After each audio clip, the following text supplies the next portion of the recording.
god, my face is too big. This is weird. Okay, ladies and gentlemen, Hamlet. This music is very loud. I think that's better, okay. Oh. I forgot that my two showed a screen. I've never read this thing, so go easy on me, please.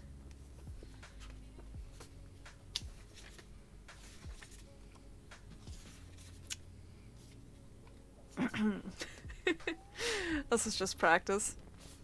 I'm not gonna know how to pronounce everything, so yeah, do just go easy on me, please. Okay. Act 1, Scene 1. Enter Bernardo and Francisco, 2 sentinels. Who's there? Nay, answer me. Stand and unfold yourself. Long live the king, Bernardo. You come most carefully upon your hour. 'Tis now struck 12. Get thee to bed, Francisco. For this relief much thanks. 'Tis bitter cold, and I am sick at heart. Have you had quiet guard? Not a mouse stirring. Well, good night. If you do meet Horatio and Marcellus, the rivals of my watch, bid them make haste. I think I hear them. Stand ho! Who is there? Friends to this ground, and liegemen to the Dane. Give you good night. Oh, farewell, honest soldier, who hath relieved you? Bernardo hath my place. Give you good night. Holla, Bernardo! Say, what, is Horatio there? A piece of him. Welcome, Horatio. Welcome, good Marcellus. What, has this thing appeared again tonight? I have seen nothing. Horatio says 'tis but a fantasy, and will not believe take hold of him, touching this dreaded sight twice seen of us. Therefore I've entreated him along with us to watch the minutes of this night, that if again this apparition come, he may approve our eyes and speak to it. Tush, tush, 'twill not appear. Sit down a while, and let us once again assail your ears, that are so fortified against our story, what we have 2 nights seen. Well, sit we down, and let us hear Bernardo speak of this. Last night of all, when yon same star that's westward from the pole had made his course to illume that part of heaven, where now it burns Marcellus and myself, the bell then beating 1. Peace, break thee off, look where it comes again. In the same figure like the king that's dead. Thou art a scholar, speak to it, Horatio. Looks it not like the king? Mark it, Horatio. Most like, it harrows me with fear and wonder. It would be spoke to. Question it, Horatio. What art thou that usurps this time of night, together with that fair and warlike forum, in which the majesty of buried Denmark did sometimes march? By heaven, I charge thee, speak. It is offended. See, it stalks away. Stay, speak, speak. I charge thee, speak. 'Tis gone, and will not answer. How now, Horatio? You tremble and look pale. Is not this something more than fantasy? What think you on't? Before my God, I might not thus believe, without the sensible and true avouch of mine own eyes. Is it not like the king? As thou art to thyself, such was the very armour he had on, when he th' ambitious Norway combated. So frowned he once, when in an angry parle he smote the sledded Polacs on the ice. 'Tis strange. Thus twice before, and jump at this dead hour, with martial stalk hath he gone by our watch. In what particular thought to work, I know not, but in the gross and scope of my opinion, this bodes some strange eruption to our state.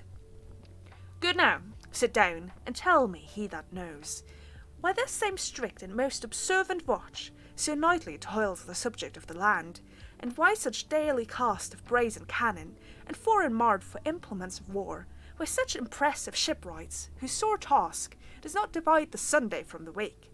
What might be toward that this sweaty haste doth make the night joint labourer with the day? Who is that can inform me? That can I. At least the whisper goes so. Our last king, whose image even but now appeared to us, was, as you know, by Fortinbras of Norway, thereto pricked on by a most emulate pride, dared to combat, in which our valiant Hamlet, for so the side of our known world esteemed him, did slay this Fortinbras, who by a sealed compact, well ratified by law and heraldry, did forfeit with his life all those his lands, which he stood seized of to the conqueror, against the which a moiety competent was gauged by a king, which had returned to the inheritance of Fortinbras. Had he been vanquisher, as, by the same covenant and carriage of the article designed, has fell to Hamlet, now Sir young Fortinbras, of unimproved metal, hot and full, hath in the skirts of Norway here and there shout up a list of lawless resolutes, for food and diet to some enterprise that hath a stomach in, which is no other, as it doth well appear unto our state, but to recover of us by strong hand and terms compulsatory those foresaid lands, so by his father lost. And this, I take it, is the main motive of our preparations, the source of this our watch, and the chief head of this post-haste and rummage in the land. I think it be no other but even so. Well may it sort that this portentous figure comes armed through our watch so like the king, that was and is the question of these wars. A mode it is to trouble the mind's eye. In the most high and palmy state of Rome, a little ere the mightiest Julius fell, the graves stood tenantless, and the sheeted dead did squeak and gibber in the Roman streets.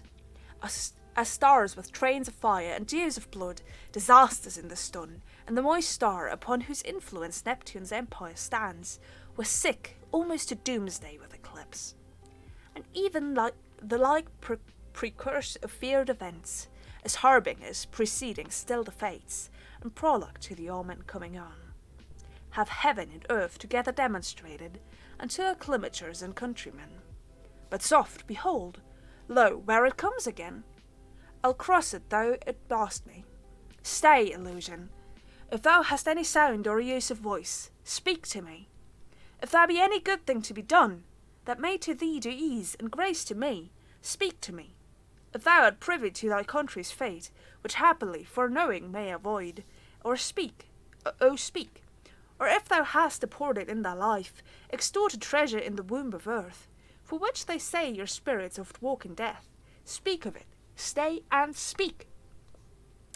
Stop it, Marcellus. Shall I strike at it with my partisan? Do if it will not stand. 'Tis here. 'Tis here. 'Tis gone.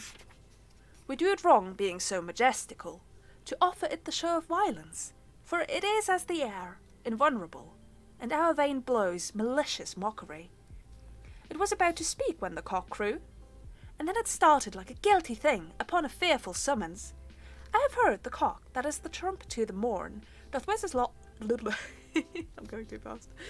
Doth with his lofty and shrill-sounding throat awake the god of day, and add his warning, whether in sea or fire, in earth or air, the extravagant and erring spirit hies to its confine, and of the truth herein this present object made probation. It faded on the crowing of the cock. Some say that ever against that season comes, wherein our Saviour's birth is celebrated. This bird of dawning singeth all night long, and then, they say, no spirit dare stir abroad. The nights are wholesome, then no planets strike, no fairy takes, nor witch hath power to charm, so hallowed and so gracious is that time. So have I heard, and do in part believe it. But look, the morn in russet mantle clad works o'er the dew of yon high eastward hill. Break we our watch up, and by my advice, let us impart what we have seen tonight unto young Hamlet, for upon my life, the spirit, dumb to us, will speak to him. Do you consent we shall acquaint him with it, as needful in our loves, fitting our duty?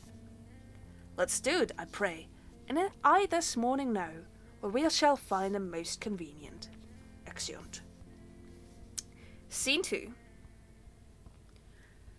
Though yet with Hamlet our dear brother's death the memory be green, and that it us befitted to bear our hearts in grief, and our whole kingdom to be contracted in one brow of woe, yet so far hath discretion fought with nature, that we with wisest sorrow think of him, together with remembrance of ourselves, Therefore our sometime sister, now a queen, the imperial jointress to this warlike state, have we, as 'twere with a defeated joy, with an auspicious and a dropping eye, with mirth and funeral, and with dirge and marriage, in equal scale weighing delight and dole, taken to wife. Nor have we herein borrowed your better wisdoms, which have freely gone with us afar along. For all our thanks, now follows that you know, young Fortinbras, holding a weak supposal of her worth, or thinking by our late dear brother's death, our state to be disjoined and out of frame, colleagued with a stream of his advantage, he hath not failed to pester us with message, importing the surrender of those lands, lost by his father, with all bonds of law, to a most valiant brother. So much for him. Now for ourself, and for this time of meeting. Thus much the business is, we have here writ to Norway, uncle of young Fortinbras, who impotent and bedrid, scarcely hears of this his nephew's purpose to suppress. There's further gate herein, in that the levies, the lists, and full proportions are all made, out of his subject, and we here dispatch you, good Cornelius, and you, Voltimand, for bearers of this greeting to old Norway, giving to you no further personal power to business with the king more than the scope of these dilated articles allow. Farewell, and let your haste commend your duty. In that and all things we will show our duty. We doubted nothing. Heartily farewell. And now, letters, what's the news with you? You told us of some suit. What is't, letters?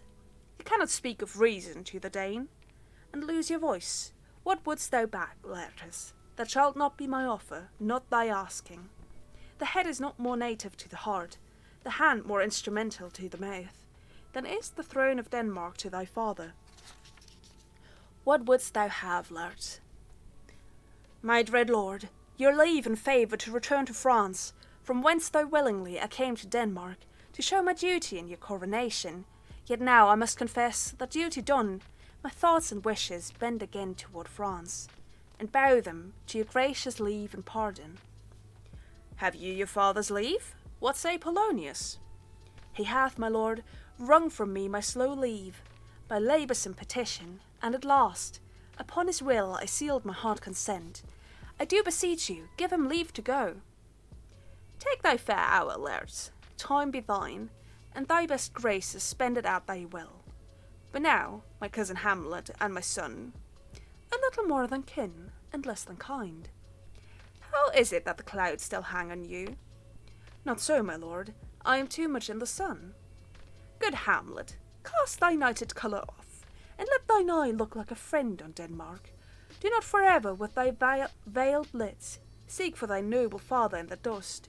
Thou know'st 'tis common, all that lives must die, passing through nature to eternity.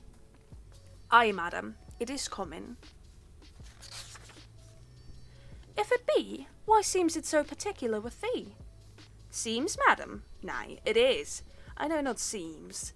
'Tis not alone my inky cloak, good mother, nor customary suits of solemn black, nor windy suspiration of forced breath, no, nor the fruitful river in the eye, nor the dejected behaviour of the visage, together with all forms, moods, shapes of grief, that can denote me truly. These indeed seem, for they are actions that a man might play. But I have that within which passes show, these but the trappings and the suits of woe. 'Tis sweet and commendable in your nature, Hamlet, to give these morning's duties to your father. But you must know your father lost a father, that father lost his, and the survivor bound, in filial obligation for some term, to do obsequious sorrow, but to persevere in obstinate condolement is a course of impious stubbornness, 'tis unmanly grief. It shows a will most incorrect to heaven, a heart unfortified, a mind impatient, an understanding simple and unschooled. For what we know must be, and is as common as any the most vulgar thing to sense. Why should we in our peevish opposition take it to heart?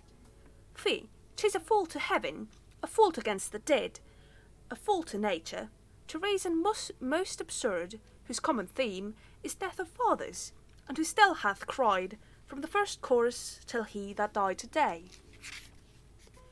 This must be so. We pray you throw to earth this unprevailing woe, and think of us as of a father, for let the world take note. You are the most immediate to our throne, and with no less nobility of love than that which dearest father bears a son, do I impart toward you, for ye intend, in going back to school in Wittenberg, it is most retrograde to our desire, and we beseech you bend you to remain, here in the cheer and comfort of our eye, our chiefest courtier, cousin, and our son. Let not thy mother lose her prayers, Hamlet. I pray thee, stay with us, go not to Wittenberg. I shall in all my best obey you, madam. Ay, 'tis a lovely and fair reply. Be as ourself in Denmark. Madam, come. 'Tis this gentle and unforested accord of Hamlet sits smiling to my heart, in grace whereof no jocund health that Denmark drinks today, but the great cannon to the clouds shall tell, and the king's rouse the heaven shall bruit again, bespeaking earthly sunder. Come away. Oh, that this too sullied flesh would melt, thaw and resolve itself into a dew, or that the everlasting had not fixed his cannon against self-slaughter. O God, God, how very stale, flat, and unprofitable seem to me all the uses of this world. Faiond, a fee, 'tis an unweeded garden, that grows to seed, thinks rank and gross in nature, possessed merely, that it should come to this, but 2 months dead, nay, not so much, not 2. So excellent a king, that was to this, Hyperion to a satyr, so loving to my mother, that he might not beteem the winds of heaven, visit her face too roughly. Heaven and earth, must I remember?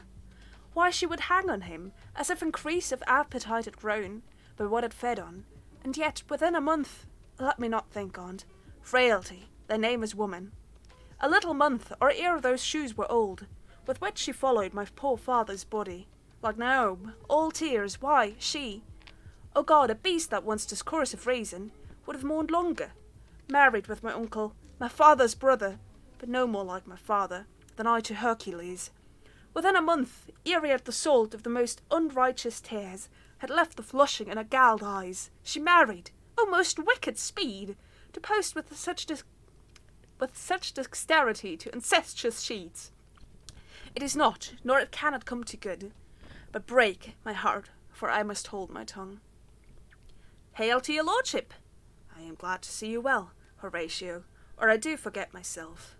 The same, my lord, and your poor servant ever. Sir, my good friend, I'll change that name with you. And what make you from Wittenberg, Horatio? Marcellus, my good lord. I am very glad to see you. Good even, sir, but what in faith make you from Wittenberg? A truant disposition, my lord. I would not hear your enemy say so, nor shall you do my ear that violence, to make a trust of your own report against yourself. I know you are not truant. But what is your affair in Elsinore? We'll teach you to drink deep ere you depart. My lord, I came to see your father's funeral. I prithee, do not mock me, fellow student. I think it was to see my mother's wedding. Indeed, my lord, it followed hard upon. Thrift, Horatio. The funeral baked meats did coldly furnish forth the marriage tables. Would I had met my dearest foe in heaven, or ever I had seen that day, Horatio. My father, methinks I see my father. Where, my lord? In my mind's eye, Horatio. I saw him once. I was a goodly king. He was a man, take him for all in all. I shall not look upon his like again. My lord, I think I saw him yesternight. Saw? Who? My lord, the king your father. The king my father? Seizing your admiration for a while, with an attent ear till I may deliver, upon the witness of these gentlemen, this marvel to you. For God's love, let me hear! 2 nights together had these gentlemen, Marcellus and Bernardo, on their watch in the dead waste and middle of the night, been thus encountered. A figure like your father, armed at point exactly, cap a pie, appears before them, and with solemn march goes slow and stately by them. Thrice he walked by their oppressed and fear-surprised eyes. Within his truncheon's length, whilst they distilled, almost to jelly with the active fare, stand dumb and speak not to him. This to me, in dreadful secrecy impart they did, and I with them the third night kept the watch, where, as they had delivered, both in time, form of the thing, each word made true and good, the apparition comes. I knew you, father. These hands are not more like. But where was this? My lord, upon the platform where we watch. Did you not speak to it? My lord, I did, but answer made it none. Yet once methought it lifted up it head, and it did address itself to motion, like as it would speak. But even then the morning cock crew loud, and at the sound it shrunk in haste away, and vanished from our sight. 'Tis very strange. As I do live, my honoured lord, 'tis true, and we did think it writ down in our duty to let you know of it. Indeed, sirs, but this troubles me. Hold you the watch tonight? We do, my lord. Armed, say you? Armed, my lord. From top to toe? My lord, from head to foot. Then saw you not his face? Oh yes, my lord, he wore his beaver up. What looked he, frowningly? A countenance more in sorrow than in anger. Pale or red? Nay, very pale, and fixed his eyes upon you, most constantly. I would I had been there. It would have much amazed you. Very like, stayed it long? While one with moderate haste might tell 100. Longer. Not when I saw'd. His beard was grizzled, no. It was as I have seen it in his life, a sable silvered. I will watch tonight. Perchance 'twill walk again. I warrant it will. If it assume my noble father's person, I'll speak to it though hell itself should gape, and bid me hold my peace. I pray you all, if you have hitherto concealed the sight, let it be tenable in your silence still. And whatsoever else shall hap tonight, give it an understanding but no tongue. I will requite your loves, so fare you well. Upon the platform twixt 11 and 12, I'll visit you. Our duty to your honour. Your loves as mine to you. Farewell. My father's spirit, in arms. All is not well. I doubt some foul play. Would the night were come. Till then, sit still, my soul. Foul deeds will rise, though all the earth overwhelm them to men's eyes. Exit. This is fun. I like reading Hamlet. Yeah, I'll upload this to YouTube, I think. Let's get back in. Scene 3. Enter Laertes and Ophelia, his sister. My necessaries are embarked. Farewell. And sister, as the winds give benefit, and convoy is assistant, do not sleep, but let me hear from you. Do you doubt that? For Hamlet, and the trifling of his favour, hold it a fashion in their toy and blood, a violet and the youth of primy nature, forward, not permanent, sweet, not lasting, the perfume and suppliance of a minute, no more. No more but, sir? Think it no more, for nature crescent does not grow alone. Infuse and bulk, but as this temple waxes, the inward service of the mind and soul grows wide withal. Perhaps he loves you now, and now no soil nor cottle doth besmirch the virtue of his will, but you must fear his greatness weighed, his will is not his own, for he himself is subject to his birth. He may not, as unvalued persons do, carve for himself, for in his choice depends the sanity and health of his whole state. And therefore must his choice be circumscribed unto the voice and yielding of that body, whereof he is the head. Then, if he says he loves you, it fits your wisdom so far to believe it, as he in his particular act and place may give a saying deed, which is no further than the main voice of Denmark goes withal. Then weigh what loss your honour may sustain, if with too credent ere you list his songs, or lose your heart or your chaste treasure open to his unmastered importunity. Fear it, Ophelia, fear it, my dear sister, and keep you in the rear of your affection, out of the shot and danger of desire. The chariest maid is prodigal enough, if she unmask her beauty to the moon. Virtue itself scapes no calumnious strokes. The canker gals, the infants of the spring, too oft before the buttons be disclosed, and in the morn of liquid dew of youth. Contagious blossoms are most imminent. Be wary then. Best safety lies in fair. Youth. Oh, that hurt.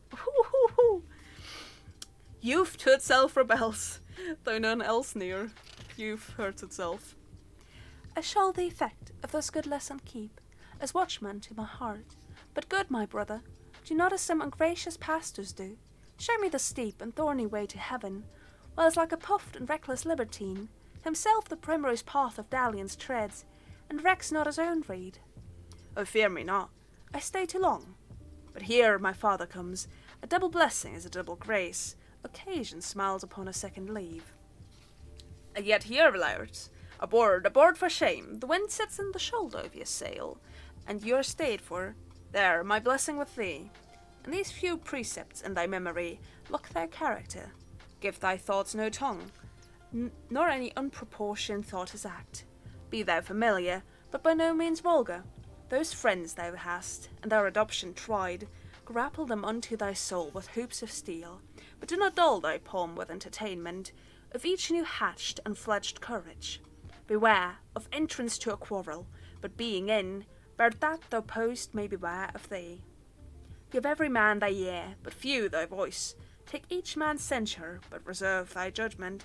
Costly thy habit as thy purse can buy, but not expressed in fancy. Rich, not gaudy, for the apparel of proclaims the man. And they in France of the best rank and station are a most select and generous chief in that. Neither a borrower nor a lender be, for loan oft loses both itself and friend, and borrowing dulls the edge of husbandry. This above all, to thine own self be true, and it must follow, as the night the day, thou canst not then be false to any man. Farewell, my blessing season this in thee. Most humbly do I take my leave, my lord. The time invests you. Go, your servants tend.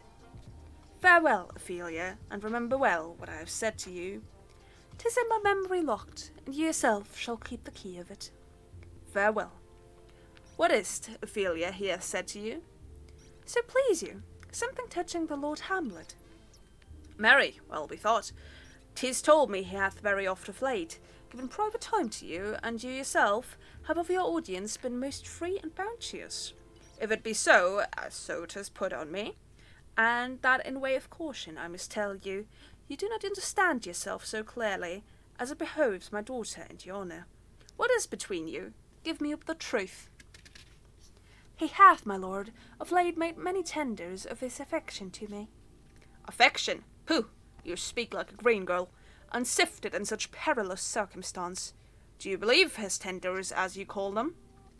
I do not know, my lord, what I should think. Marry, I will teach you. Think yourself a baby, that you have ta'en these tenders for true pay, which are not sterling. Tender yourself more dearly, or, not to crack the wind of the poor phrase, running it thus, you'll tender me a fool. My lord, he hath importuned me with love, in honourable fashion. A fashion you may call it, go to. And hath given countenance to his speech, my lord, with almost all the holy vows of heaven. Aye, springes to catch woodcocks, I do know. When the blood burns, how prodigal the soul lends the tongue vows. These blazes, daughter, giving more light than heat, extinct in both, even in the promise as it is a-making. You must not take for fire. From this time be something scanter of your maiden presence. Set your entreatments at a higher rate than a command to parley. For Lord Hamlet believes so much in him that he is young, and with a larger tether may he walk than may be given you. And few, Ophelia, do not believe his vows, for they are brokers, not of that dye which their investment shows, but mere implorators of unholy suits, breathing like sanctified and pious bawds. The better to beguile. This is for all.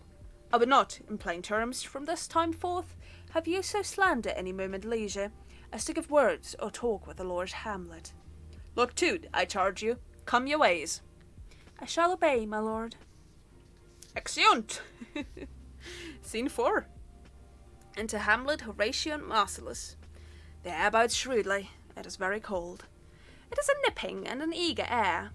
What hour now? I think it lacks of 12. No, it is struck. Indeed, I heard it not.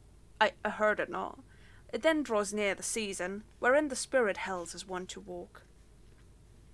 A flourish of trumpets and 2 pieces of ordnance go off. What does this mean, my lord?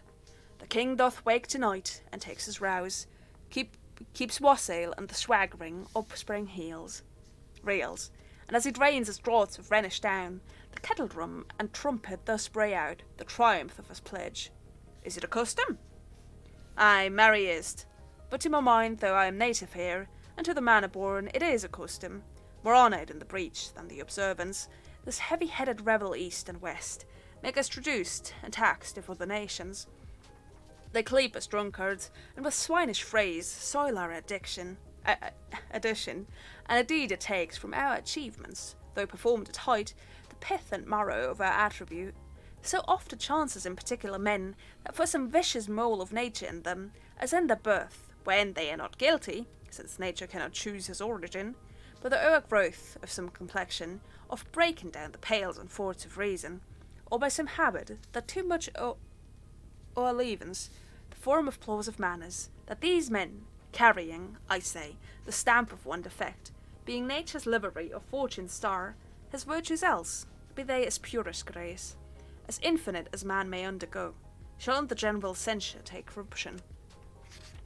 From that particular fault, the dram of evil, doth all the noble substance often doubt to his own scandal. Enter Ghost. Look, my lord, it comes. Angels and ministers of grace defend us. Be thou a spirit of hell for goblin damned, bring with the airs from heaven, or blasts from hell. Be thy intents wicked or charitable, thou comest in such a questionable shape, that I will speak to thee. I'll call thee Hamlet, king, father, royal Dane. Oh, answer me. Let me not burst in ignorance, but tell, or thy canonized bones, hearest in death, have burst their cerements, why the sepulchre, wherein we saw thee quietly inurned, hath oped his ponderous and marble jaws to cast thee up again.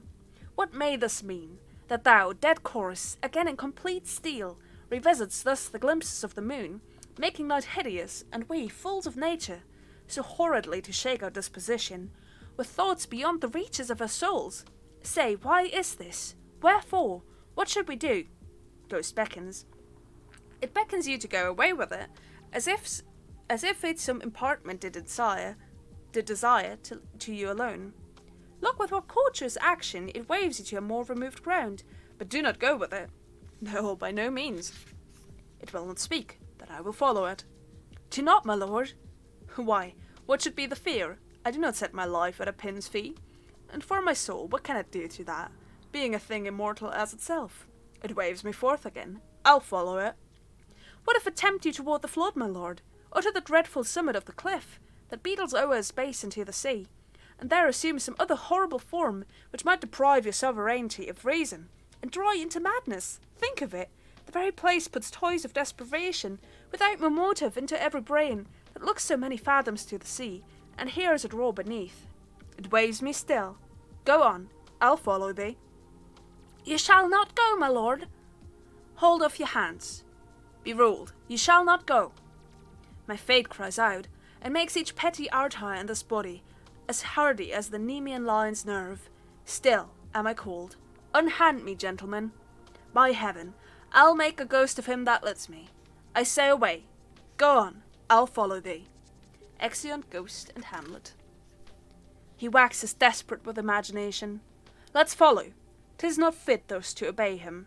Have after, to what issue will this come? Something is rotten in the state of Denmark. Heaven will direct it. Nay, let's follow him. Exeunt. Okay,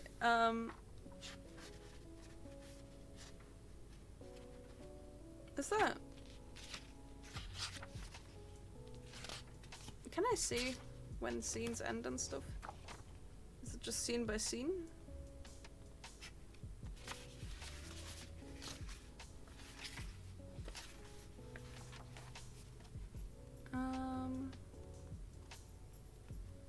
Look, is it the next act soon? That's my question. It's still like another 20 pages. I can do that. Enter Ghost and Hamlet. Scene 5. Whither wilt thou lead me? Speak. I'll go no further. Mark me. I will. my hour is almost come, when I to sulphurous and tormenting flames must render up myself. Alas, poor ghost! Pity me not, but lend thy serious hearing to what I shall unfold. Speak, I am bound to hear. So art thou to revenge when thou shalt hear. What?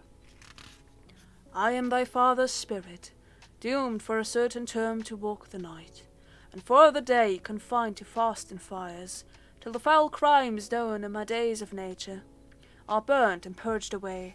But that I am forbid, to tell the secrets of my prison house. I could a tale unfold whose lightest word would harrow up thy soul, freeze thy young blood, make thy two eyes like stars start from their spheres, thy knotted and combined locks to part, and each particular hair to stand an end, like quills upon the fretful porpentine. But this eternal blazon must not be, to ears of flesh and blood. List, list, oh list, if thou didst ever thy dear father love. Oh God! Revenge is foul and most unnatural murder. Murder? Murder most foul, as in the best it is, but this most foul, strange and unnatural. Haste me to note that I with wings as swift as meditation or the thoughts of love may sweep to my revenge. I find thee apt, and duller shouldst thou be than the fat reed, that roots itself in ease on Lethe wharf. Wouldst thou not stir in this, now, Hamlet, here?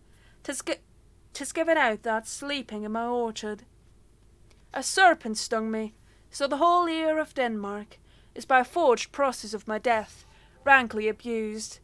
But know, thou noble youth, the serpent that did sting thy father's life now wears his crown. Oh, my prophetic soul, my uncle! Aye, that incestuous, that adulterate beast, with witchcraft of his wit, with traitorous gifts, a wicked wit, and gifts that have the power so to seduce one to his shameful lust, the will of my most seeming virtuous queen.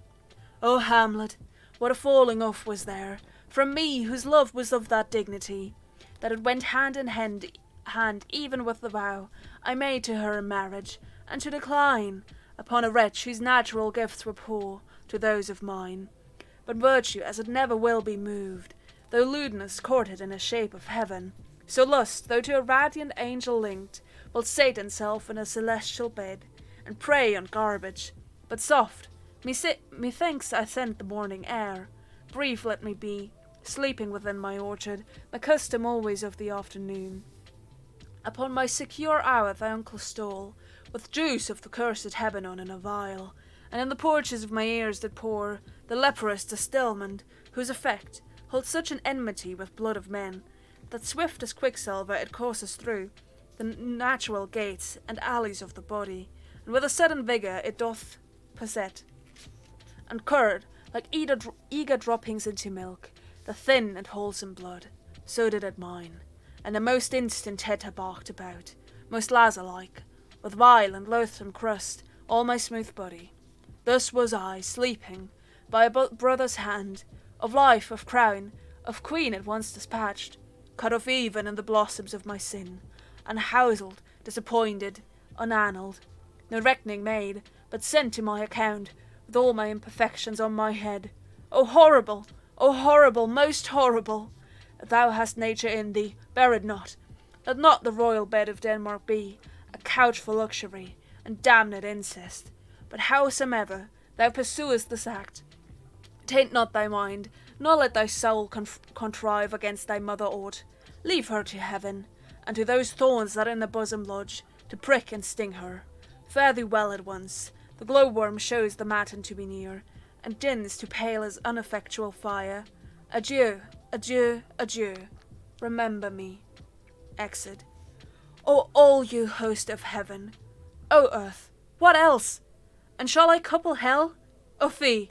Hold, my heart! And you, my sinews, grow not instant old, but bear me stiffly up. Remember thee? Ay, thou poor ghost, whilst memory holds a seat in this distracted globe. Remember thee? Yea, from the table of my memory, I'll wipe away all my trivial fond records, all stores of books, all forms, all precious past, that youth and observation copied there. And thy commandment all alone shall live, within the book and volume of my brain. Unmixed with baser matter, yes, by heaven, a most pernicious woman. O villain, smiling, damned villain, my tables, meet it is I set it down, that one may smile and be a villain. At least I am sure it may be so in Denmark. Right, so uncle, there you are. Now to my word, it is adieu, adieu, remember me. I have sworn. Enter Horatio and Marcellus, calling, my lord, Lord Hamlet, heaven secure him. So be it. Hello, ho, ho, my lord. Hello, ho, ho, boy. Oh, sorry. Hello, ho, ho, boy. Come, bird, come. How is't, my noble lord? What news, my lord? Oh, wonderful. Good, my lord, tell it. No, you will reveal it. Not I, my lord, by heaven. Nor I, my lord. How say you then? What heart of man once thinketh, but you'll be secret? Aye, by heaven. There's never a villain dwelling in all Denmark, but he's an arrant knave. There needs no ghost, my lord, come from the grave to tell us this. Why, right, you are in the right, and so without more circumstance at all, I hold it fit that we shake hands and part.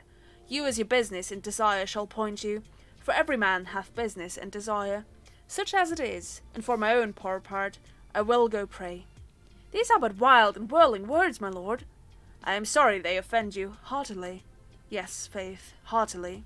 There's no offence, my lord. Yes, by St. Patrick, but there is, Horatio, and much offence too. Touching this vision here, it is an honest ghost, that let me tell you. For you desire to know what is between us, or master it as you may.